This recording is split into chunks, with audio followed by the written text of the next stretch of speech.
Hello, and thank you for joining us. I'm Dawn Bowerman with Blue Chip Marketing, and I am here today with Dr. Ramona Stein of Sounds for Life. Hello. Hi. Thank you for joining us again.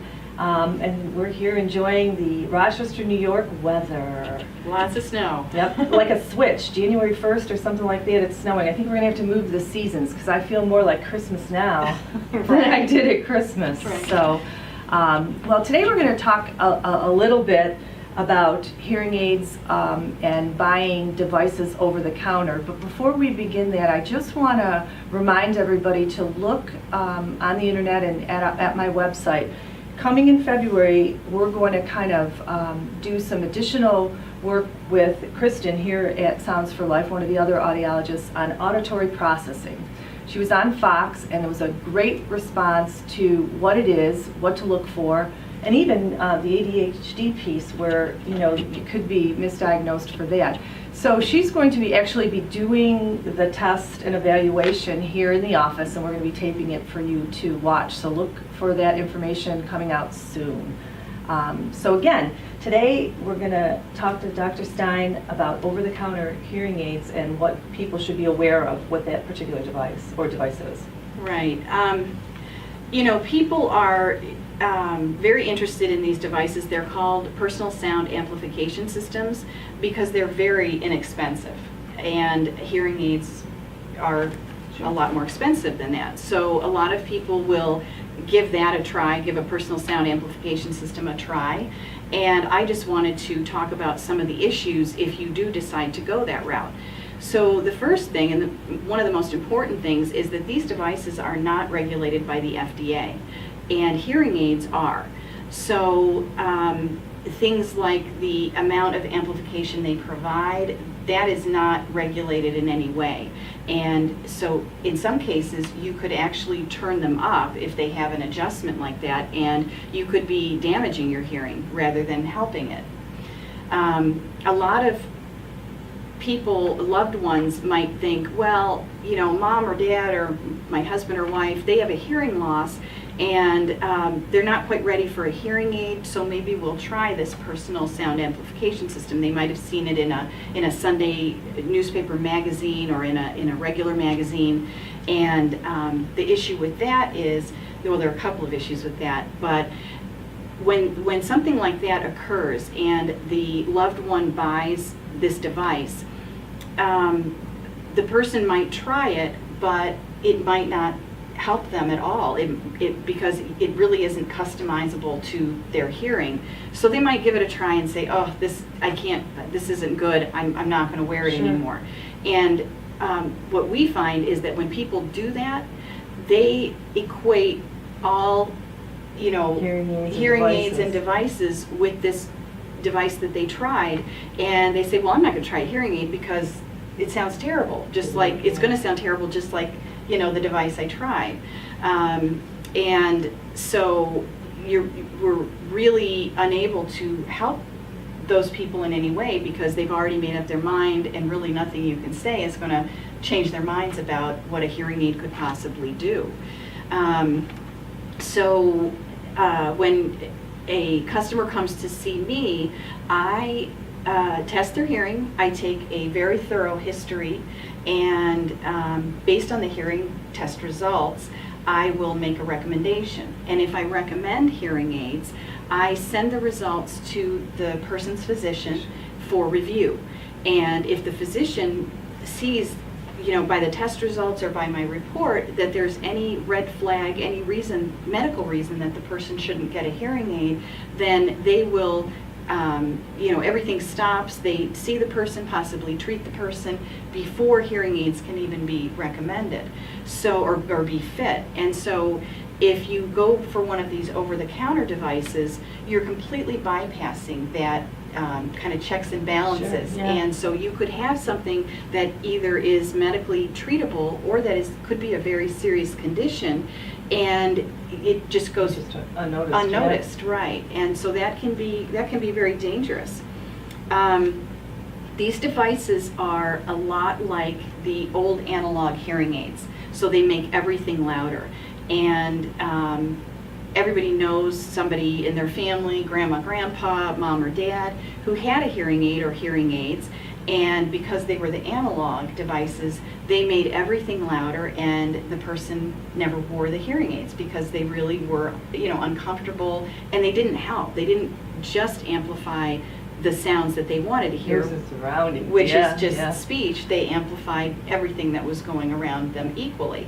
And today's hearing aids are very sophisticated. They sample your environment. They are looking for meaningful sound, which is speech, and they are not really concerned about what's going on in your background. Like the fan, the heater's on right now.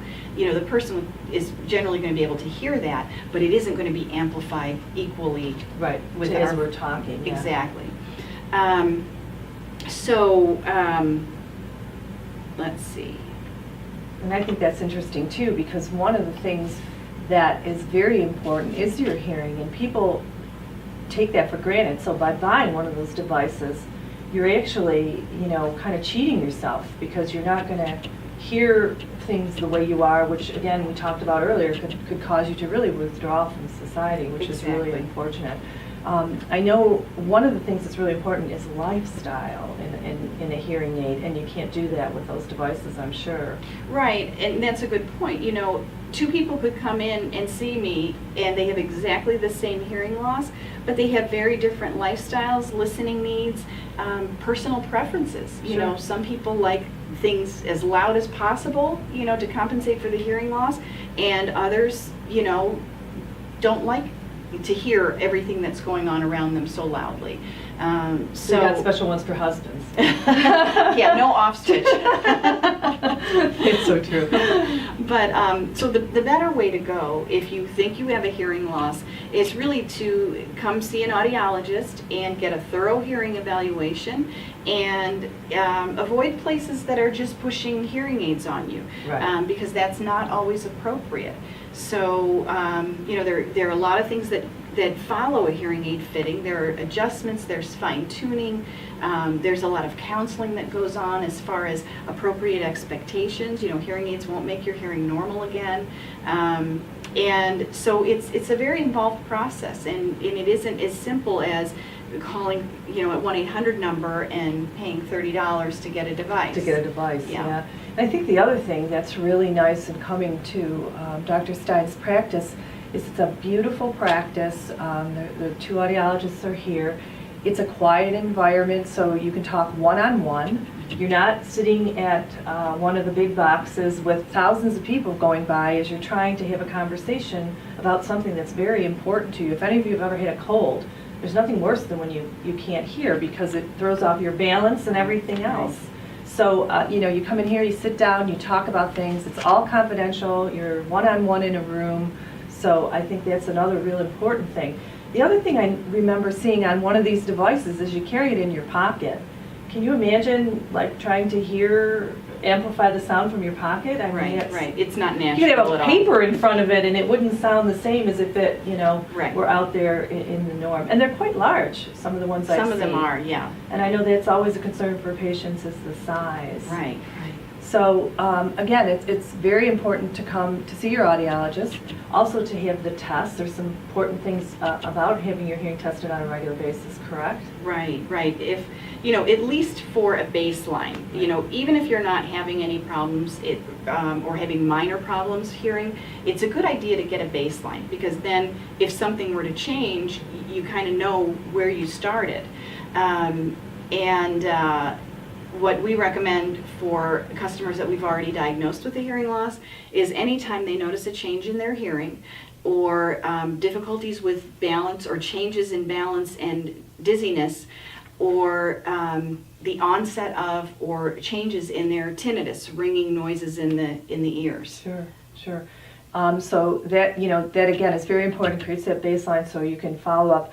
We've talked in the past a little bit about the fact that the hearing test is covered by your insurance in most cases, not all of them, but most cases the hearing aids aren't. So, it's just like going and seeing your physician every year. Come and see your physician for your hearing, good hearing health.